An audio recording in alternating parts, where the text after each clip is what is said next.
მოგესალმებით, მე მარიამ ჩხიკვაძე ვარ, ეს კი ჩოხატაურის სათემო რადიო მისი ხმა. შეგახსენებთ, რომ პროექტი მისი ხმა ხორციელდება გერმანიის საგარეო საქმეთა სამინისტროსა და DMV International-ის მხარდაჭერით და პროექტის მიზანია ხელი შეუწყოს ქალების გაძლიერებას და ასევე გენდერული თანასწორობის შესახებ ცნობიერების დონის ამაღლებას. ჩვენი დღევანდელი გადაცემის სტუმარია დაკა ბერძენიშვილი, სკიჯისა და სკიჯის სახლის დამფუძნებელი. დაკა, ძალიან დიდი მადლობა, რომ გამოყავით დრო და გვესტუმრეთ ჩვენს გადაცემაში. დიდი მადლობა, რომ მეწვიეთ. მადლობა თქვენ. მოდით დავიწყოთ სუთავიდან. საიდან გაჩნდა თქვენი ბიზნეს იდეა, საიდან დაიწყეთ და ვისი ხელშეწყობით განახორციელეთ იდეა და ასევე რა იყო თქვენი მთავარი мотиваცია? მე იმით დავიწყებ, რომ ჩოხატაურიდან ვარ, ჩოხატაურში დაბადებული, გაზრდილი ვარ და მეუღლეც ჩოხატაურელია, სოფელი ხიდისთავიდან.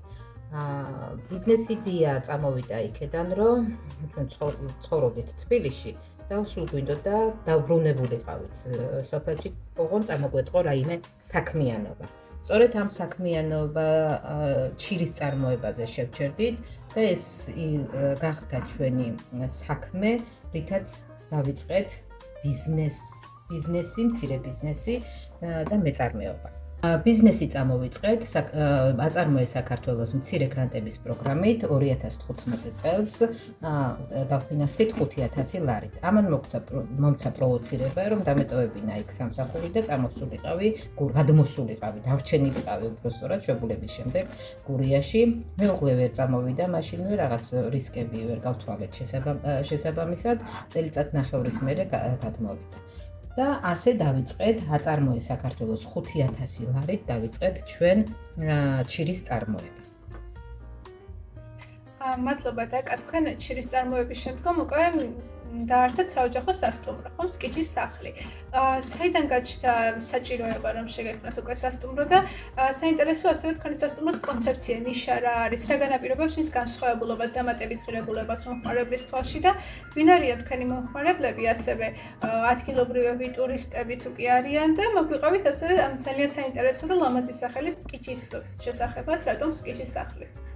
დავიწყებ ბოლოდან. სკიჯი არის ხმელი ყურძნის ძველ ქართული სახელი. იგივე ქიშმიში, იგივე ჩამიჩი, რომელსაც ჩვენ დღეს არ ვხმარობთ ჩვენს ენაში. ამით გაცოცხლდა უბრალოდ ქართული სახელით, ჩირის ქართული სახელის და თან ლამაზია, კარგად გამოითქმის თითქმის ყველა ენაზე, მსოფლიო ყველა ენაზე. ეს იყო ამ სახელის ისტორია. შემდეგ წამოვიდა ჩირის წარმოების შემდეგ, აღვაჩინე რომ დავრჩი აქეთ, რომ თებერვლიდან უკვე რაღაც საქმე აღარ მქონდა, იმიტომ რომ ხელი გასაშრობი აღარ იყო და სწორედ 2016 წელს დაიწყო საუბარი ბახმაროს სეზონურობის მოხსნაზე, ანუ ზამთრის კურორტად გადაქცევაზე და აქედან წამოვიდა ახალი იდეა, რომ ჩვენ რადგანაც ბახმაროს გზაზე ვართ, ხიდისთავის სოფელი, თან მდინარეებიანი სოფელია, ლამაზი ლანდშაფტის სოფელია, ძალიან მოწონს აქ ჩამოსულ ჩვენ მეგობრებს და დამსვენებლებს და წამოვიდა იდეა, რადგანაც შეიძლება ბახმარო თუ ამოძრავდეს, მიმდებარე ტერიტორიებიც გაიყოლოს და გამეკეთებინა საოჯახო სასტუმრო. ჩირის მიმართულებით უსაქმოდ ვიყავით, ასე გაჩნდა სკიჯის სახლი. იმ სახლში, სადაც სკიჯი ჩირი კეთდებოდა. კონცეფცია თან და თან შეიკრა, ეს არის სოფლის მეურნეობის პროდუქტზე, ანუ ჩირზე მიბმული საოჯახო სასტუმრო.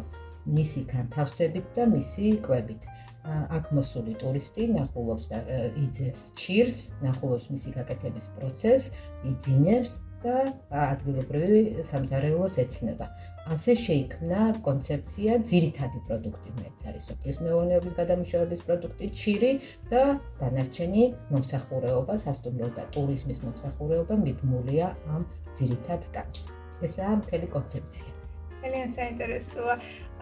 დაკა, თქვენ ახსენეთ და ვილაპარაკეთ ამაზე, რომ დაბრუნდით სოფელში ქალაქიდან, ხომ? და ახსენეთ, რომ ამას ახდა რაღაც სირთულეები გაუთვალისწინებელი რაღაცები თან. საინტერესოა, რა გამოწვევების წინაშე დადექით მაშინ და ასევე როდესაც ჩამოხვედით აქ, რა შეიცვალა თქვენ ცხოვრებაში, თუ კი გაუმჯობესდა რაიმე კუთხით და ასე შემდეგ.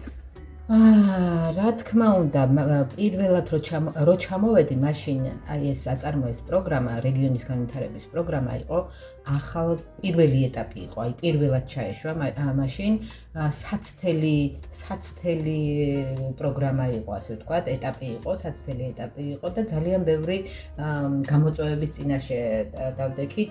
მთელი საქართველოს მასშტაბით, აი ესე ჩემსავით რამდენიმე ათეული ადამიანი იყო. ეხლა ეს რაოდენობა ძალიან გაიზარდა და მე მიხარია, რომ იმ პირველ მერცხლების რიგში ვარ, რომელმაც გაკვალა ეს რეგიონში დაბრუნების და ადგილობრივი პროდუქტის ან მომსახურების დაწყების გზა. ამ დროს ძალიან ბევრი სირთულე ჩეხეთ. პირველ რიგში ცოდნა, ჩვენ მე არ მქონდა, მოდი ჩემზე ვილაპარაკებ მხოლოდ, ცოდნა მეწარმეობის, არ მქონდა ცოდნა ბიზნესის, მცირე ბიზნესის. კარგახანი იმასაც ვერ ვამბობდი, რომ მე ბიზნესმენი ვარ, ახლა მიჭირს ამის გამოთქმა. უფრო მეწარმის ტიპი ვარ და უფრო ახლოს არის ეს. ამას ბევრი რამის სწავლა დაჭირდა, ბევრი რამის გამოცდილება დაჭირდა, ბევრი რამე ჩემს შეცდომებზე ვისწავლე, ბევრი რამე გამოცდილებით ვისწავლე, გაუზიარე მე სხვებს ეს გამოცდილება და უზიარებ დღესაც, რამაც უკვე გაკვალა გზა დონორებისაც და მათი პროგრამებისაც, რომ ეს ყველაფერი სახელმწიფო პროგრამები თუ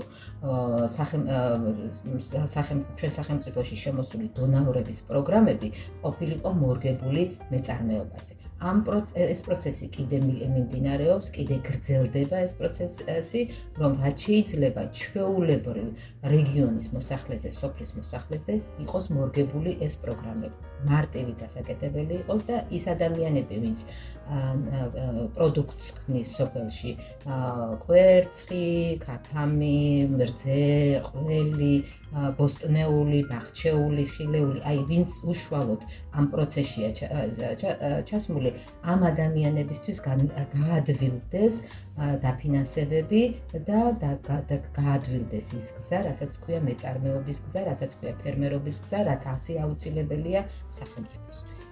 კარგი სახელმწიფოს აშენების და ჩამოყალიბებისთვის. მადლობა დაკა ასეთი სიღრმისეული პასუხისთვის და ანალიზისთვის. მე ვფიქრობ, რომ ჩოხატაურს საკმაოდ კარგი ტურისტული პოტენციალი აქვს, ხომ? თქვენი აზრით, რისი გაკეთება საჭირო ამ პოტენციალის ასათვისებლად და რა გამოწვევები არსებობს განსაკუთრებით სოფლის ტურიზმის კუთხით და ზოგადად რა მნიშვნელობა აქვს ამ მიმართულებას სოფლის ტურიზმს?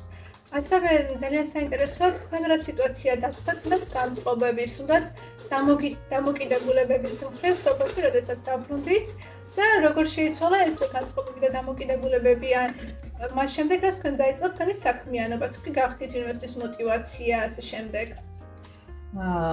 დავიწყებ იმით, რომ 2016 წელს როცა ვთქვი, რომ საოჯახო სასტუმროს გავაკეთებ, მეთქი ყველას გაუკოჭდა. მათ შორის ჩემი ოჯახის წევრებსაც, იმიტომ რომ რატომღაც ესეთი მოარული აზრი არსებობდა, რომ გურიაში სანახავი არაფერი არ არის.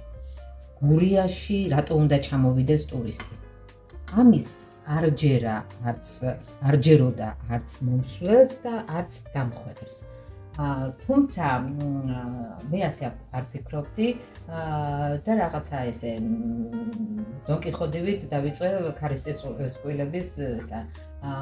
გრევა და პირველი სტუმარი ძალიან მალე მივიღე.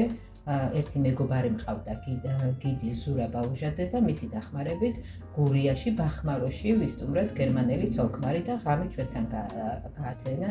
აი თარიღიც კი მახსოვს და ყველა ნაბიჯი მახსოვს იმ პირველი სტუმრის, რომელიც აქედან წასული, მეორე დღეს აქედან წასული ვარძიაში წავიდა და უკვე იქ ვიღაცას უთხრა ჩვენ შესახებ და იქედან უკვე სხვები დაბრუნდნენ და იმის მერე სულ მიდის აი ეს პროცესი, ვიღაცა მოდის, ვიღაცა მიდის. სანახაობა ბევრია, მინდა ესე ხმამაღლა თქვა და ეს გავაგონო როგორც ხელისუფალს, ისე მოსახლეობას, შეულებრივ მოსახლეობას, რომ ის რაც ჩვენ გვაქვს, ეს არის ჩვენი ტრადიცია, ჩვენი სიმღერა, ჩვენი საუბარი, ჩვენი ჩაცმულობა, ჩვენი მიხრა-მოხრა, ჩვენი ოჯახები, წესი, საოჯახო წესი, საკვები, რასაც ჩვენ ვჭამთ, ბუნება და გარემო, დღის განმავლობაში რას ვაკეთებ, ეს ყველაფერი არის საინტერესო და ტრენდული დღეს მთელ მსოფლიოში. ის რომ ჩვენ აქ მოვიდეს სტუმარი და მარმარილოთი ან ოქროვერცხლით გავაგვიროთ, არავითარ შემთხვევაში საინტერესო არ არის. ესეთი სასტუმროები დიდ ქალაქებში ბევრია და მას მისი მომხმარებელი ყავს, თუმცა ამ მომხმარებელსაც და ძირითადად სხვა მომხმარებელს, რომელიცაც აინტერესებს სოფლის ტურიზმი, ბუნებრივი, ეკოტურიზმი, ისინი ყოველთვის ეძებენ ასეთ ადგილებს. მთავარი ამბავი ჩემი გამოცდილებით და თავიდანვე ესე დავიწყე და სწორი არჩევანი იყო, არ მოატყუო. მას შეთავაზე ის, რაც გაქვს. თუ გინდ ტუალეტი გქონდეს გარეთ, ოღონ მან იცოდეს, რომ ტუალეტია გარეთ. და ის მისი ნებით მოვიდეს აქ, რომ პრეტენზიები და თავის მართლების რეჟიმში არ ჩავდგეთ და ეს თავის მართლების რეჟიმი მარტო ერთ ოჯახს კი არ ეკუთვნის, ის შეიძლება მე წავიდეს და თქვას, რომ იქ მატყუარა გავრცელდეს ეს მთლიანად მთელ მუნიციპალიტეტზე ან მთელ სოფელზე, რომ იქ მატყუარები არ. ამიტომ მართალი უთხრათ, რაც გვაქვს ის უთხრათ და ისინი აქ მოდიან და იხთიან თანხას და ეს არის ძალიან კარგი დამატებითი შემოსავალი ჩვენს სოფლის მეურნეობის საქმიანობასთან ერთად. ანუ იმ საოჯახო მეურნეობების საქმიანობასთან ერთად, რომელსაც თან იყოლებს. ის ჭამს შენი სოფლის კვერცხს, ყველს, მიაქვს ჭირი, მიაქვს ხილი, მიაქვს ჯემები, მურაბები, ყველი. აი ესეთი რაღაცები ამას ხდულობს, მისი გემო არის მისთვის დავიწყებული რაღაც რეცეპტორები, რომელსაც სხვაგან ვერ ჭამს, აი იმ დიდ სასტუმროებში ვერ შეჭამს, ვერც ჩვენაირ სადილს ვერ მიართმევენ იქ და ვერც ჩვენი გემოს საუზმეს აჭმევენ, იქ სადაც ათასებს იხდის და ამისთვის ის მზად არის, რომ ფული გადაიხადოს. ეს არის დამატებითი შემოსავალი, რომელიც ჩვენს გლეხებს, ჩვენს მომცხოვრებლებს, ჩვენს მეზობლებს ძალიან გააძლიერებს. და ძალიან მნიშვნელოვანია დღეს ამ გადასახედიდან უკვე მერვე წელია მე ამ საქმეში ვარ ჩართული ჭირის წარმოებაში და მასზე მიდრულ ტურიზმში. მთავარი არის ჩვენი საოჯახო საქმიანობებთან ერთად მივაბად მასპინძლობის ტურიზმი. ჩვენი ადგილობრივი აგრო დავარქვათ, სოფლის დავარქვათ თუ ეკო დავარქვათ. მათთვის ძალიან საინტერესო და საკმაოდ დიდ თანხებს იხდიან. ერთს დავამატებ თქვენ მკითხეთ გამოწვევებზე და ხელშეწყობაზე. ეს რასაც ვაკეთებთ მოსახლეობა, შეიძლება ეს გაკეთდეს სპონტანურად, მაგრამ მე ერთი ადამიანი, ერთი ბიზნესი ამას ვერ მიცემს, ვერ გავრცობით საშუალებას, თუ ხელისუფლება და ადგილობრივი მმართველობა გვერდით არ დაუდგა.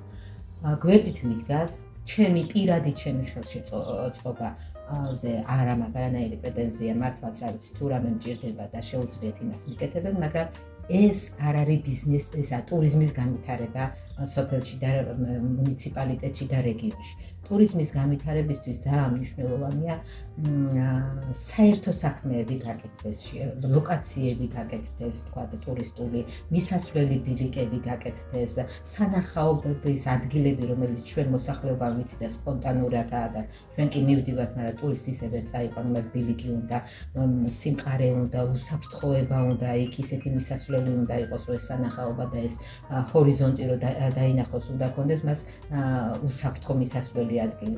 ეხლა ჩემი ხვევით გადასარევი საბანაოა, კი ჩავდივართ იქ ბოლო მომენტში დამრეცია, მაგრამ ტურისტის ურთხიმე იქ ჩაყვანას, რომ დაუცდეს ფეხი მერე საწავიდე, ხო? ამიტომ ასეთ ადგილებში საჭირო არის უსაფრთხოება. მისასვლელი გზების უსაფრთხოება. გარდა ამისა გვჭირდება გიდები, გვჭირდება ლოკაციების აღწერა, ის რომ მოდის იქედან ევროპიდან თუ აზიიდან, უნდა იცოდეს სად მიდის, წარმოდგენა უნდა გქონდეს. იქ რო ერთი სკიჯის სახლია დატანილი, არაფერს არ ნიშნავს, იმიტომ რომ საკმაოდ დიდი გზა უნდა გაიმრუდოს, რომ მოვიდეს აქ.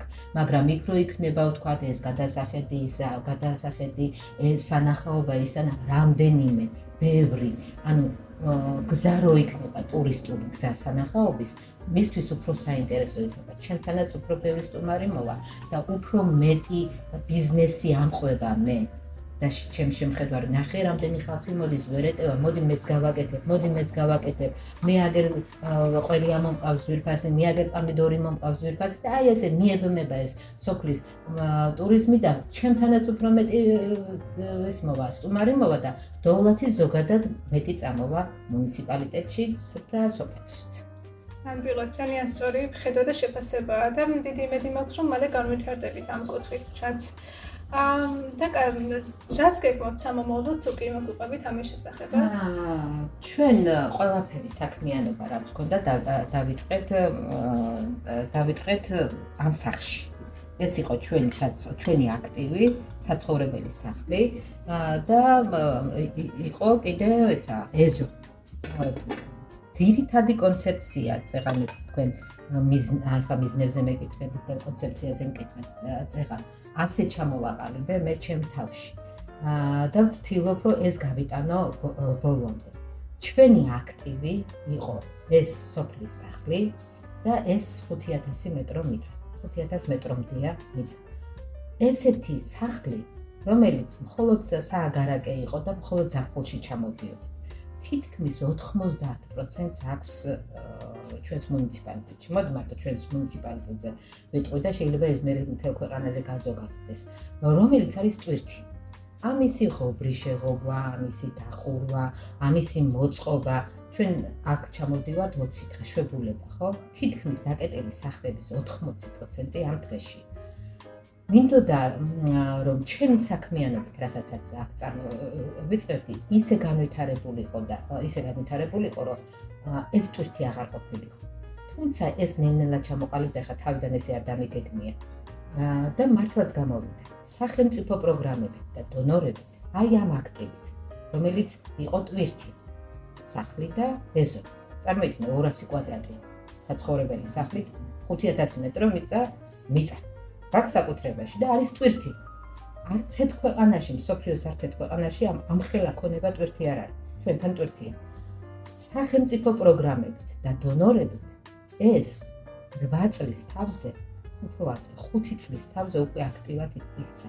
და გეტყვით, რომ დავიწყე საქმიანობა 2016 წელს მოვიყვანე ბანკი. ბიზნეს ესხისთვის, იმიტომ რომ მივხვდი რომ ეს 5000 ლარი არაფერში საკმარისი არ არის. და ბანკმა გახედა, გამოხედა აქაურობას, ასე რამდენიმე ინტერვიუ მქონდა ონლაინ მიცემული და ნანახი ჰქონდათ, რაღაც სახელი ჰქონდა სკიჩს და ეგონათ უფრო მეტი აქტივი დახვდებოდათ და გულისწყობით და ბოდიშობით მითხრეს, რომ ეს $2000 მოსაცემი ბიზნეს გარემოა. მეტს ვერ მოგცემთ. ეს არის 2016 წელი. 2020 წელს უკვე $40,000 მომცეს. ანუ ამ პერიოდში ჩემა გრადობა, ჩემა განვითარება, არაფერი არ მიმატებია მე ამ სახლისთვის და არც ოქრო ვერცხლი და არც გადამიხური ვერაფერი ვერ ვქენი, უბრალოდ საქმიანობა, ბიზნეს საქმიანობა, ამ სტუმრების მოსვლამ, ამ სახელის გათქმამ, ამ ყველა სტუმრის გაფრთხილებამ, ყველა ნაჭერი ჩირის გაფრთხილებამ, რომ ის ყოფილიყო რაც შეიძლება კარგი, მოსაწონი და მომხმარებელს სახელი გაიტანა. ამის თქმა ის, რომ უკვე ბანკმა შემიფასა ჩემი ბიზნეს საქმიანობა $40,000 და მაშინ შემოვიდა USAID-ის პროექტი, მისთვის მჭირდებოდა თანადაფინანსებაში, ის ტექნიკას ყიდულობდა, მე უნდა ამიშენებინა ჩირის საამქრო და აი ეს $5,000 დაწყებული ჩირის წარმოება გაფართოვდა უკვე სადღაც $70,000-იან ჩირის წარმოებით. რომელსაც აქვე დავამატებ ორი სახია, ერთი არის ტურისტული პროდუქტი, იმიტომ რომ გულოდაშია და შიგნით არის საოჯახო ხასპის სტანდარტის, ევროპული სტანდარტის საამქრო, ევროპული მანქანა დანადგარი. წარმატება საოჯახო დონის არის, მაგრამ სანახაობაც არის და ჩირის წარმოებაც. აი ამის თქმა მინდა რომ აქ შენი ეზოთი და კარით დონორებით და სახელმწიფო პროგრამებით შეიძლება ღიაფი, ტვირთის აქტივი, აქციო მართლაც აქტივად. და ეს არის ყველაზე დიდი ამბავი, რაც მე გავაკეთე. და ვთვლი, რომ ესაა სახელმწიფოებრივი ამბავი, იმიტომ რომ მე თუ მომბაძავ სხვა, და 100 აქცევს ამ ტვირთს გაუძლებს, ეს არ არის მარტივი შრომა იყოს, გაუძლებს ამ ტვირთს, რომ აქტივად აქციოს, მაშინ ჩვენ ძალიან კარგად წაგვივა ჩვენ ქვეყანას ძალიან მალე კარგად წაგვივა საქმე. მადლობა გისურვებთ წარმატებებს სამოვალოდ და აი ბოლოსკენ ჩვენ ბევრჯერ ვახსენეთ უკვე თქვენ ბევრჯერ ისაუბრეთ ამაზე, მაგრამ მაინც შევაჯამოთ გამომდინარე იქიდან, რომ თქვენ ძალიან სამაგალითო ადამიანი ხართ ჩოხატაურში და არა მარტო თქვენი მისდამემართულობით, მიღწევებით, საქმიანობით და მოტივაციას უქმნით ხარსაც. რას ურჩევდით იმ ადამიანებს, რომლებიც ფიქრობენ, რომ დაბრუნდნენ სოფელში, განსაკუთრებით ქალებს, რომ დაეწყონ საკუთარი ბიზნესი და ასევე საინტერესოა თქვენი გამოცდილებით, რა კომპეტენცია და უნარჩვევები შეიძლება დასჭირდეთ ბიზნესის წარმატებით სამართავად. შეიძლება ეს არ უკავშირდებოდეს უშუალოდ იმ საქმეს და იმ უნარჩვევებს, რომელიც საქმის გასაკეთებლად სჭირდებათ, მაგრამ იყოს გამჭოლი უნარჩვევები, ხომ? პირველ რიგში ქალებს ურჩევდი, რომ ის საქმე, რასაც თვითონ აკეთებენ, თავარი არის დაინახონ, შეხედონ როგორც ბიზნესის კუთხით. ჩვენ იმდენ მცირე ბიზნესს ვაკეთებთ, ოჯახის დიასახლისებით, ამის ცოდნა არ გვაქვს. ამის დანახვის ცოდნა არ გვაქვს, თორე ცოდნა როგორ არ გვაქვს. ყველაფერი, აი ჭადი, სიმინდის მოყვანაც კი ბიზნესია და სანახაობაა და ამბავია. ოღონ ის უნდა ჩაიყაროს მერე შეიფუთოს უნდა შესაბამისად და რაღაცა წარწერე ხელითაც რო გავუკეთოთ წარწერე ესე საქმე. კვერცხი, ქათამის მოყვანა, წიწილების ყველაფერი ბიზნესია. და ევროპულ ქვეყნებში როცა დადიხარ ამას უყურებ, ამას აკეთებენ როგორც ბიზნესს. საკუთარი მოხმარებისთვის და როგორც ბიზნესი და თვითონ სახელმწიფოსთვის ეს არის უმნიშვნელოვანესი ამბავი, იმიტომ რომ სოფელი შენარჩუნდეს და ადგილობრივი წარმოება განვითარდეს. ადგილობრივი სოფლის მეურნეობა განვითარდეს, ადგილობრივი პროდუქტი განვითარდეს. ღმერთით ვარ ძალიან დალოცვილი მიწაზე. მდებარეობა გვაქვს ძალიან დალოცვილი და ყველაფერი მოდის ჩვენთან. ჩვენი ხარის შესაბამისი. ეს ყველაფერი უნდა ვაქციოთ საქმიანობა და ქალებს ეს შეგვიძლია. გურულებს განსაკუთრებით შეგვიძლია მორგება რაღაცეებისთვის. ეს ახლა მე კი არ გამოყოფ უკეთესი ვარ თუ ვინმეზე მეთქი, მაგრამ უბრალოდ ჩვენ თუ ამას მოვახერხებ, უპირატესობა არაფერი სხვა შეუძლია უფრო მეტი ვიდრე ჩვენ შეგვიძლია სხვა საქმე შეუძლია, მაგრამ გამოცდილებას გადავდებთ ერთმანეთს და დავანახებთ, რომ ეს შესაძლებელია და ქალებს ამის მორგება კარგად შეუძლიათ. ჩვენი ქალებს შეუძლიათ გაბედონ ამ ნაბიჯის გადადგმა. შეცდომის დაშვებაც შესაძლებელია, მაგრამ უკვე პირველი თაობა გასული ვართ. ასე თუ ისე ამ შეცდომები გავლილი გვაქვს და შეგვიძლია ჩვენი გამოცდილებელი გადავაზიაროთ უკან მომავლისთვის, რომ ის შეცდომები აღარ დაუშვათ. ეს არის მთავარი, რაც მინდა რომ გითხრათ და ურთიერთდახმარება. ის რომ მე რამე არ ვიცი. ის ამბავი რომ მაგიჩემ და არა, მე მაგას რას ვიზამ, არა. ყველაფერს ვიზამ, თავარია იშრომო, არ შეშინდე და იკითხო. და მიყვე მიზანს დასახულს, რომ ჩემი ოჯახი უნდა იყოს საჩვენებელი, ძლიერი და სასახელი. ჩემა ქვეყანამ, ჩემა სოფელმა, ჩემა მუნიციპალიტეტმა უნდა იამაყოს, რომ ჩვენ ასეთი მაგრები ვართ. ამას თუ დავისახავთ, არც ყველაფერი ჩვენზე არ არის ჩვენზე მორგებული, იცი რა, ბევრი რო ვიქნებით, მაშინ ეს სახელმწიფო პროგრამა იქნება თუ დონორი ისე გარდაქმნის იმ პროგრამებს, როგორც ჩვენ ვიდა. ერთის გულისთვის ამას ვერ აკეთებს, ვერ ხედავს უფრო სწორად, მაგრამ ბევრი რო დავაყენებთ რაღაცა საკითხებს, რომ ეს ჩვენ უნდა მოგვერგოს, მაშინ უკვე ყურადსაღები იქნება. ასეა ყველაფერ საქმეში და ასეა წარმოებაში, სოფლის მეურნეობაშიც და პოლიტიკაშიც. ძალიან დიდი მადლობა დაკა. ისეთი სასიამოვნო იყო თქვენთან საუბარი და დიდი მოტივაციის მომცემი და დარწმუნებული ვარ, ასე იქნება ჩვენი მსმენელისთვისაც. გისურვებთ წარმატებებს თქვენ საქმიანობაში და დიდი მადლობა, რომ დაგვითმეთ დრო. მადლობა თქვენ. მადლობა კიდევ ერთხელ, მადლობა სუხდით ჩვენს მსმენელსაც. შევხვდებით შემდეგ გადაცემაში ახალი სტუმრითა და ახალი თემებით. დროებით.